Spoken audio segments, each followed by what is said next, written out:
Doctor Baba Saheb Ambedkar open university.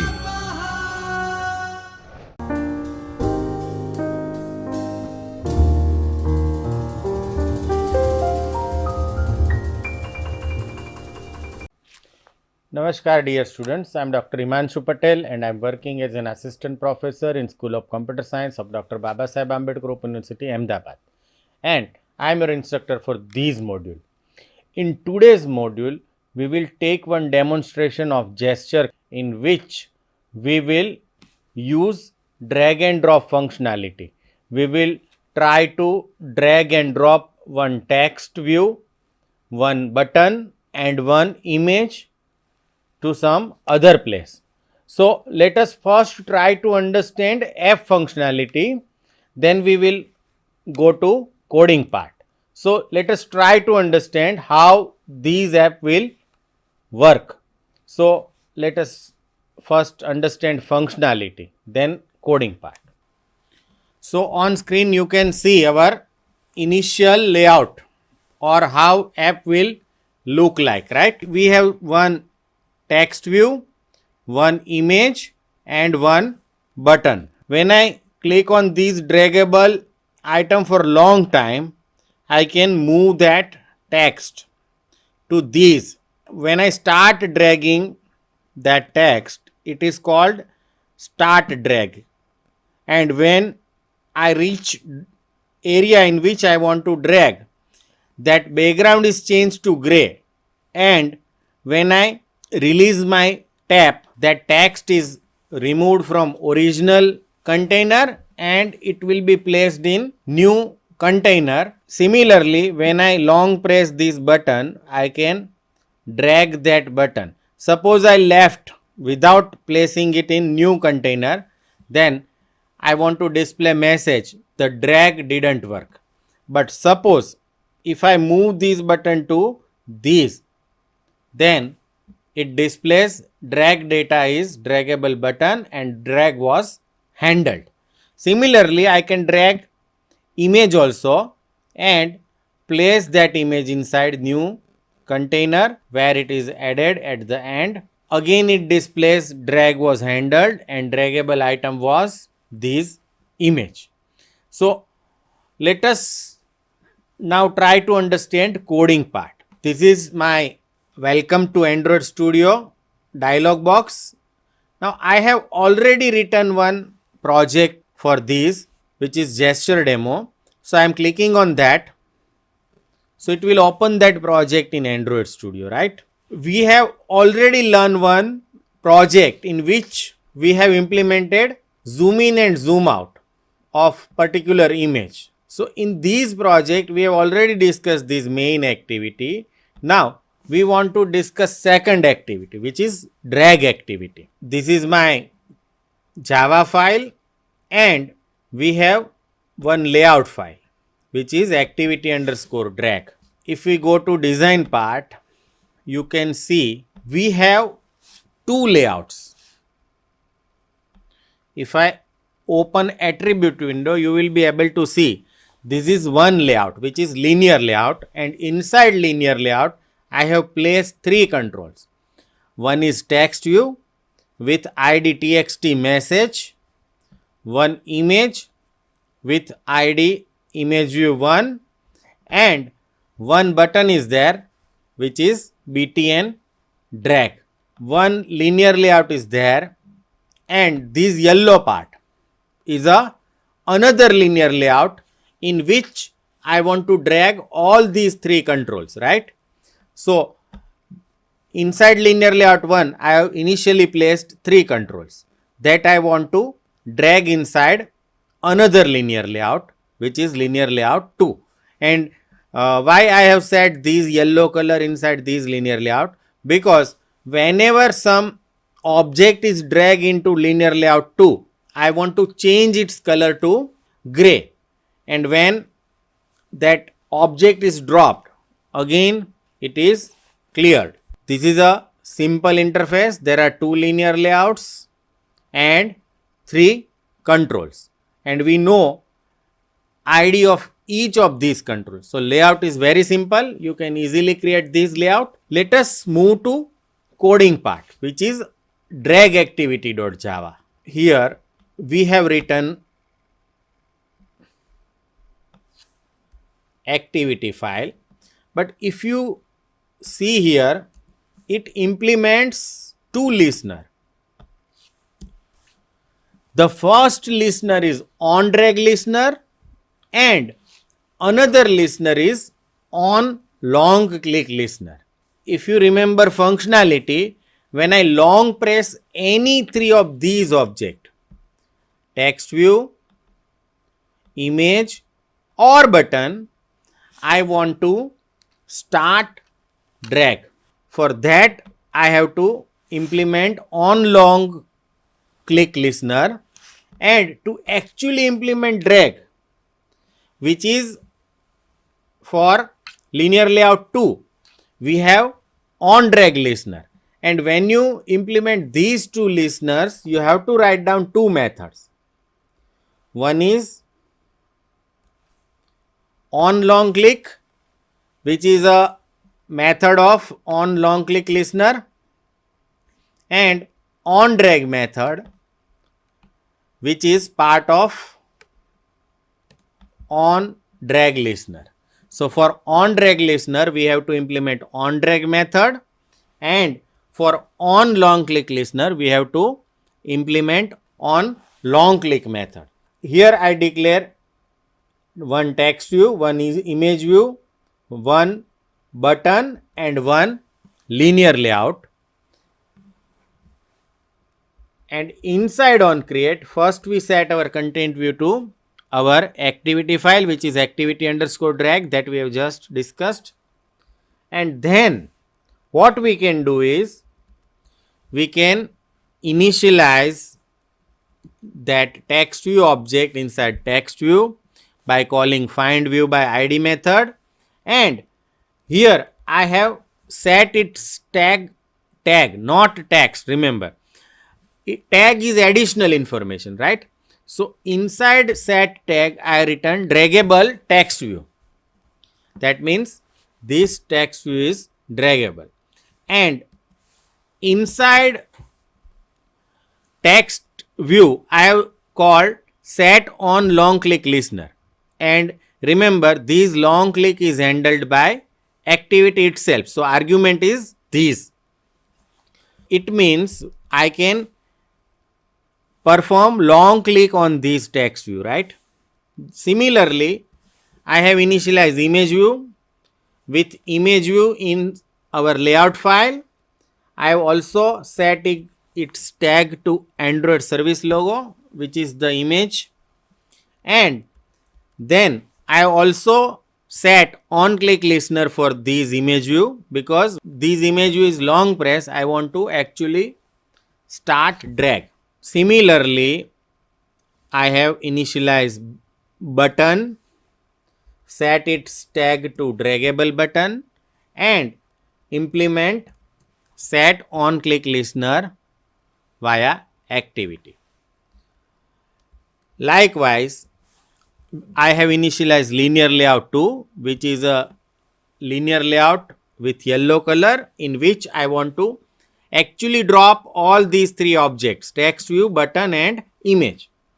But here I call set on drag listener. That means I want to handle drag and drop inside these linear layout.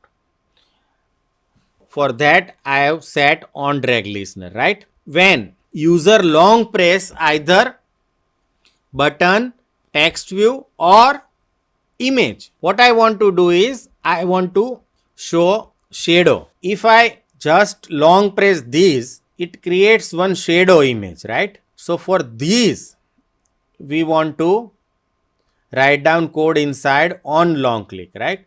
Whenever these three object is pressed for long time, I want to create shadow builder. You can see here a shadow is created, right? So I want to implement that part.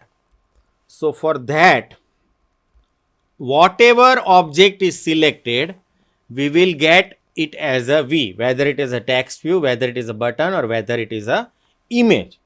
To actually create shadow, we can create object of drag shadow builder.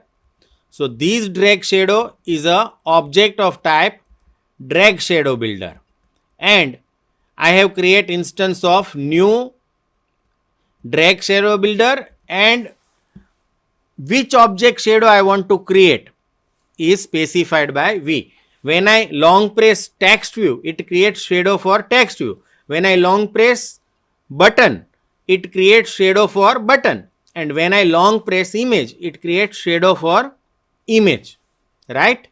And then I can call start drag method.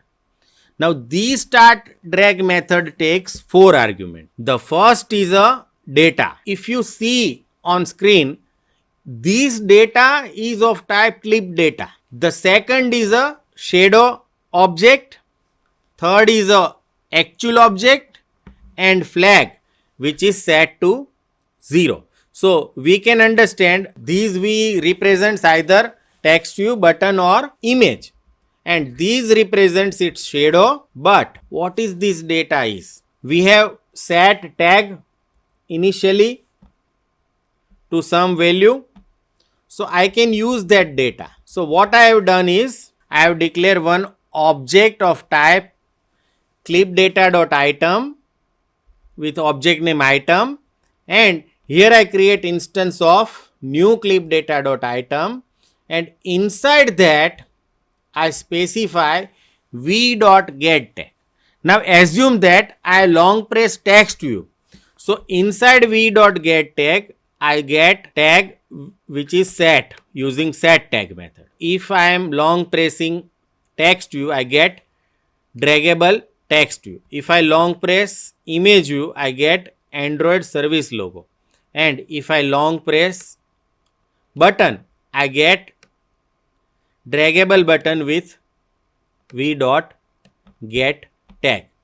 So now I have data, whatever data written by getTag inside this item object, and this second value specify its type.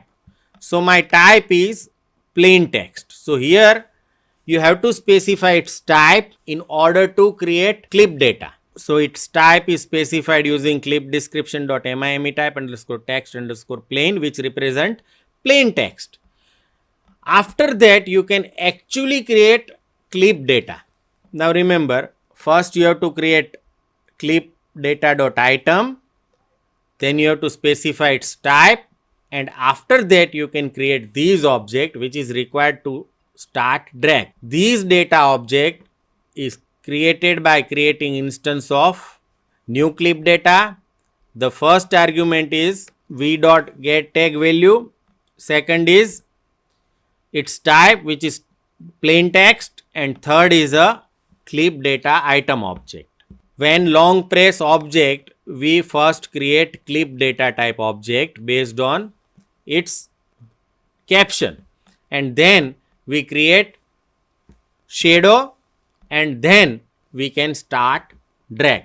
And here we write down return true because we have handled this on long click method.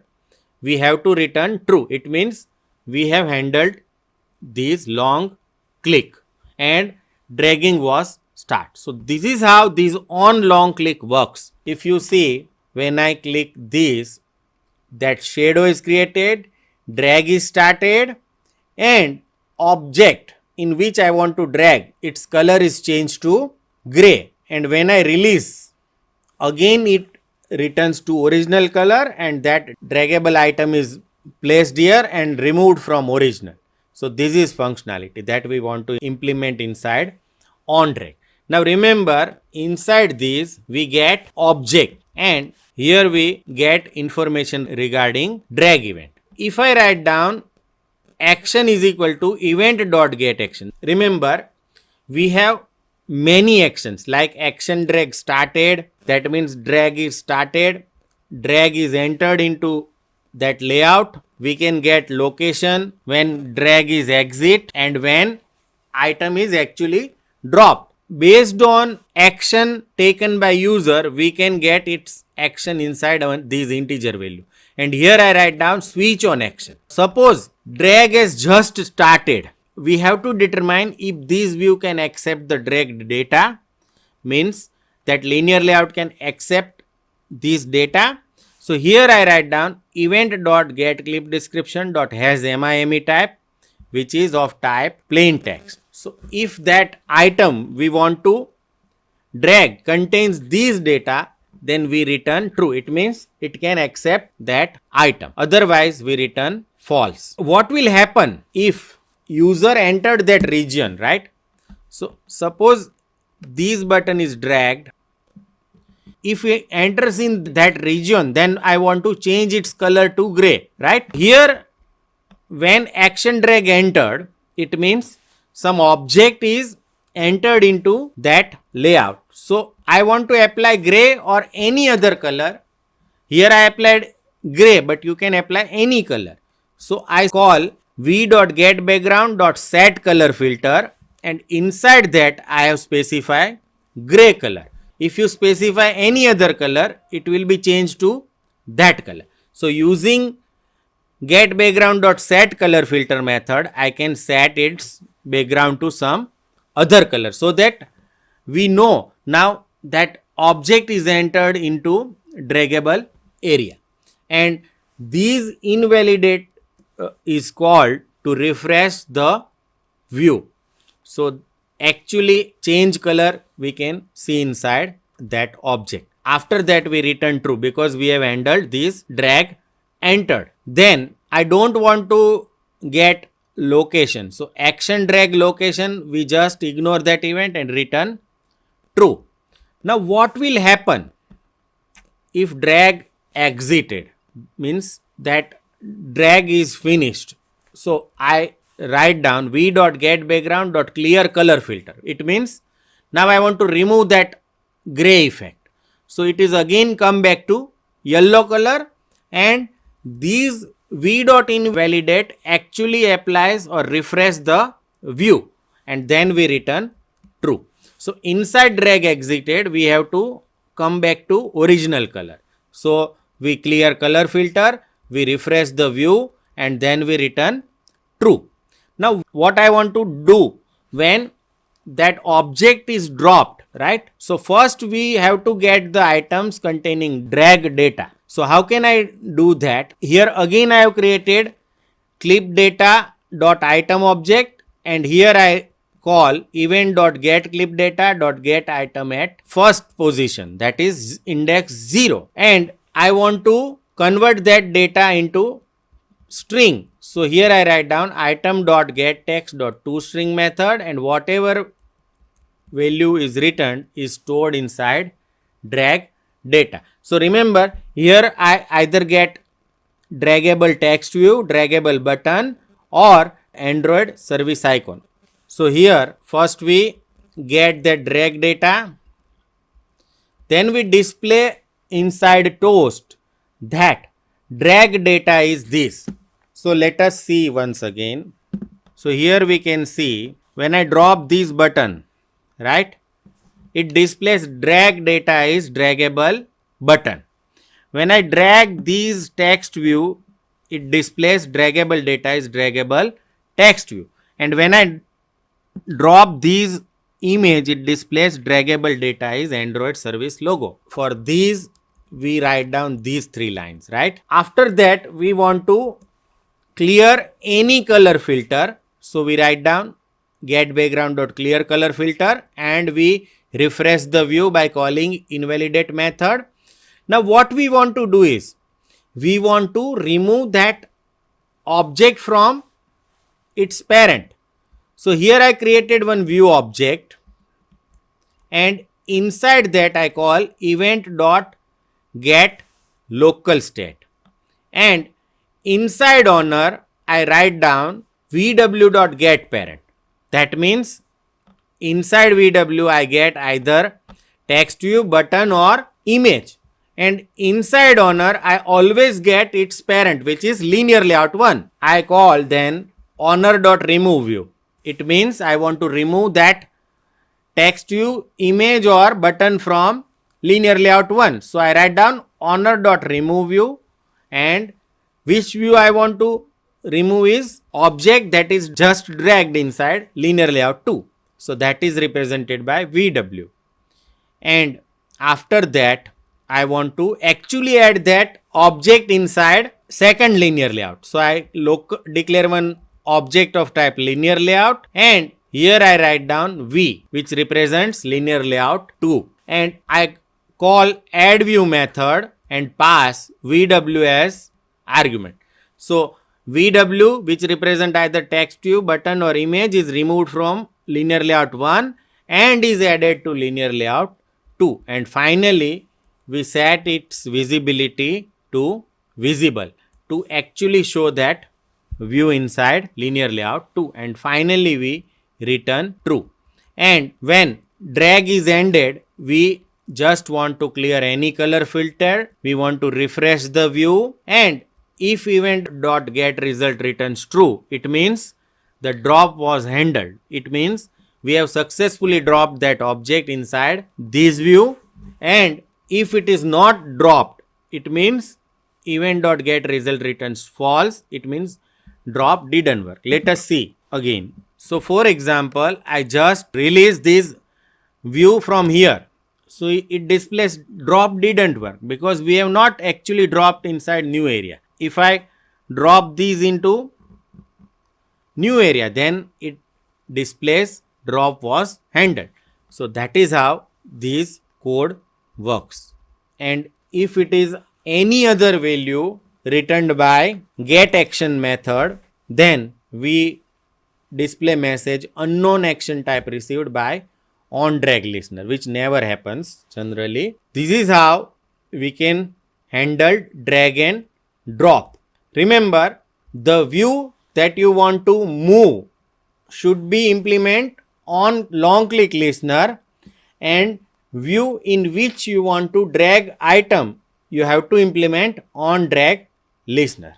So friends, in this demonstration we have learned how to use drag and drop gesture, and we have learned how can we drag image view, text view and button into some other view.